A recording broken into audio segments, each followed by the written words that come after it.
Donald Trump and the possibility of a third-party candidate. My next guest vowing he will never vote for Donald Trump, warning he may have to abandon the Republican Party and look for a third-party candidate if Trump actually wins the nomination.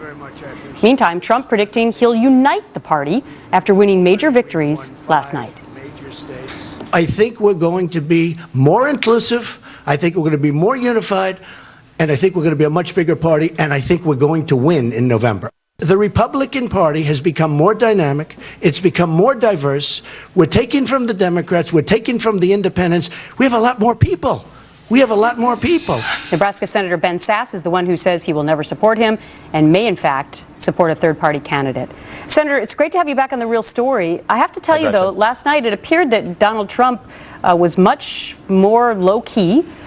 He was talking about unifying. And isn't he right that he is bringing in a lot more voters who may have felt disenfranchised before and maybe even possibly independents and some Democrats?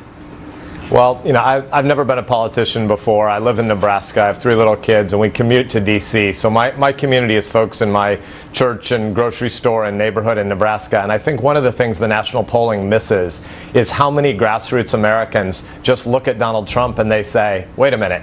So the Democrats are going to nominate a fundamentally dishonest New York liberal, which is a horrific thing, and we should all be against that. And the Republicans are going to respond by also nominating a fundamentally dishonest New York liberal. What in the world? We're the country that put a man on the moon, and the only choices the people get are 2 dishonest New York liberals. People in my state tell me again and again and again they can't imagine ever voting for him, and this is grassroots Well, the only Americans. difference between those 2 analogies is that Donald Trump says that he's now a Republican and has been for some time, and that he's changed his views on all of those things. Listen, I want to talk to you about this third-party situation. Who would you support? Who would be your candidate?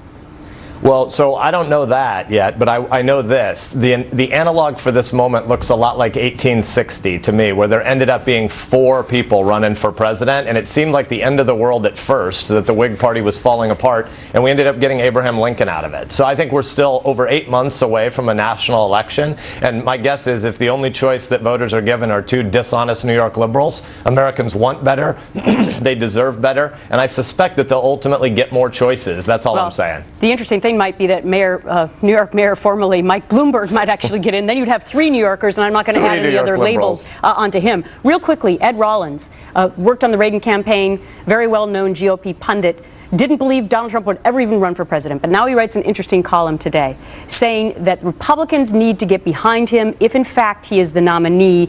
You need to have a Trump negotiation session. Otherwise, a holy war lies ahead, which will destroy the Republican Party.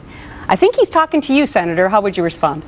Yeah, so the Republican Party is an absolute mess and has been for some time. So let's give Donald Trump credit for this. The guy knows how to wage a hostile takeover. We could have never gotten to this moment if the Republican Party weren't also vacuous. If it were clear what the Republican Party's core principles were over the last many years, none of this would be happening now. So Donald Trump has been waging a war on the platform of the Republican Party, plank by plank by plank, of the things that conservatives and people who believe in limited government care about. But that's not Donald Trump's origin. He didn't start this. He was able to seize a party that was already vacuous. So the Republican Party's a mess. We need to reform it. We need to recover the party of Abraham Lincoln.